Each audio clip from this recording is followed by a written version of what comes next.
jërë ngeen jëf guddi gu mag gi yéenekaay yu bari ñu xëyandool xëy nañu di ko màggal mu di guddi gàmm guddig Seydina Muhammad sallallahu alayhi wa sallam l'observateur xëy làngale ci diggante Tiwaawoon ak Medina Baye ubbil yéenekaay bi fa mu njëkkee moo di ci jumaay Tiwaawoon ji li mu ca gis mooy néegu bi yàlla buy jëmmal bëgg-bëggu Seydi Hadji Malick Sy radiyallahu taala anhu jumaay Tiwaawoon gi ak li mu làmboo ci ay mbóot journal l'observateur xëy nañu ci jàngal lu bari jóge fa wutali dëkkub Cheikh al Islam ba di Medina Baye aw sa yàq yuuru Baye ya fa nekk di taalibe Baye ak nañu fay dundee l'observateur dem na ca ba jeex gàmmu 2021 Sud Quotidien bind na jëmuwaay bi Medina Baye la journal bi boole ko ak nataalub xalifa général bu Medina Baye ak it nataalu xalifa général des Tidiane la si ne kay nañu tey la ñuy màggal gane si àdduna gën gi mbindeef muy doon guddig sikar guddig ñaan guddig jaamu yàlla kàddu yi Cheikh Mahi Niass xalifa général bu Medina Baye ci xët mu njëkk la si ne kay mu fay wax ne biccoog mbaaloo bi am ci géopolitique bi du def dara lu dul delloo ginnaaw suñu réew mi ñu bëgg mu avancé ci xët mu njëkk Walf Quotidien ba tey moom xalif bi mi ngi fi xamle ne Sénégal dafa soxla ay njiit yu yees nouvelle génération de leader politique yi doon fantasiro ci Ziguinchor di Doudou Ka ak Ousmane Sonko la ca Benoît Sambou wax Walf Quotidien xëy na ko ba di ñu xamal ne moom Benoît Sambou moom la ñu invité woon démb ci émission Grand Jury bu rajo Futur Média li mu wax ci fitna ji amoon ci Ziguinchor moom Benoît Sambou bokkul ak li gaayam yi di secrétariat exécutif bu APR bi waxoon ci seen communiqué ba moom Benoît Sambou li mu xamle ci Grand Jury moo di àndul ci li xewoon ci Ziguinchor xamul na kan moo sooke li xewoon waaye li mu mën a wax daal moo di kii di Doudou Ka dafa war a ànd ak calme ak sérénité Benoît Sambou ne ñun ñi fare ci nguur gi li ñu war moo di fexe ba ñu askanu Ziguinchor ginnaaw ñu moytu yi nga xam ne opposition bi rek lay arrangé Benoît ne te li wérte woon moo di provocation yu ni mel nañu ko xaar te xam ne danañu ko déggaat feneen waaye ñun ñoo war di moytu lu ñu mën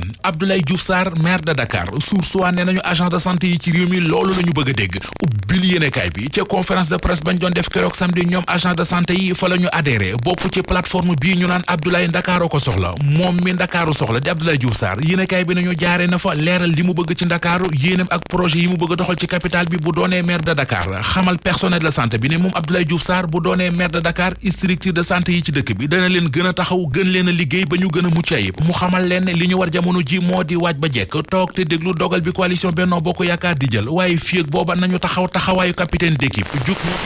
mobilisé waa Ndakaaru gi yëpp ngir mën a teg loxo ci mairie bu Ndakaaru mairie bu Sicap Liberté Tamsir Soxna li mu bëgg moo di teg ci loxo l'observateur moo ñu ko wax ba xamal ñu ne moom Tamsir Soxna mi coordonnateur bu mouvement ànd defaraat Sicap Liberté askan way yeewoo ci commune bu Sicap Liberté ñoo ko tànn keroog samedi jiital ko investir ko ci local yi 2022 yi Thiès anki dina kay nee nañu foofi tàmbali naa jaxte yegg guñu ci élection yi ne kuréel gi di collège des femmes APR li leen naqari bokk na ci ni ñu gannaawalee jigéen yi moo waral ñu àndandoo ñoom ñëpp tànn kii di Mariam Diop Sylla bu APR investir ko def ko seen candidat ci élection locale yi ñu dëdmal ca mairie bu Thiès Ouest Colobane Gossas candidat bi ñu tànn mi ngi ci journal La Tribune mu di Amath Diop mi ngi waxtaan ak waa Tribune ba di leen wax ne bëggut a gis Macky Sall muy juum te président mérité wul di perte Colobane Gossas waaye ci li mu gis moo di bu ñu ko fi bàyyee investir keneen sanction dana am ñu yem ci xët mu njëkk Source A fekk fa meneen mbër mu sampam dëndam ci élection locale yi Massamba Thiane yéenekaay bi nee nañu samp na am dëndam fas yéene doon candidat ca mairie bu Thiamène Pass ci jamono jooju yéenekaay bi mi ngi ñuy wax ne honorable député Fanta Sall la lion du Bambouk waa Koungheul moom la ñu tànn nee nañu li ñu gis ci moom Fanta Sall ak ni mu dëkkee taxaw askanu Koungheul mu di ci social bi di ko taxawu mënumu jigéenam yi di ko taxawu jeunes yi ca dëkk ba di ko def ci jumaa yeeg jàkka yi ba ci ni mu leen di jàppalee ci wàllum ndox dëkkee ko saa su nekk li ñu bëgg nee nañu mooy ñu jël mairie bu Koungheul jox ko moom député Fanta Sall ndax ci moom la ñu am yaakaar Benno Bokk Yaakaar mbaadu waa parti socialiste dañ ciy bëgg a pare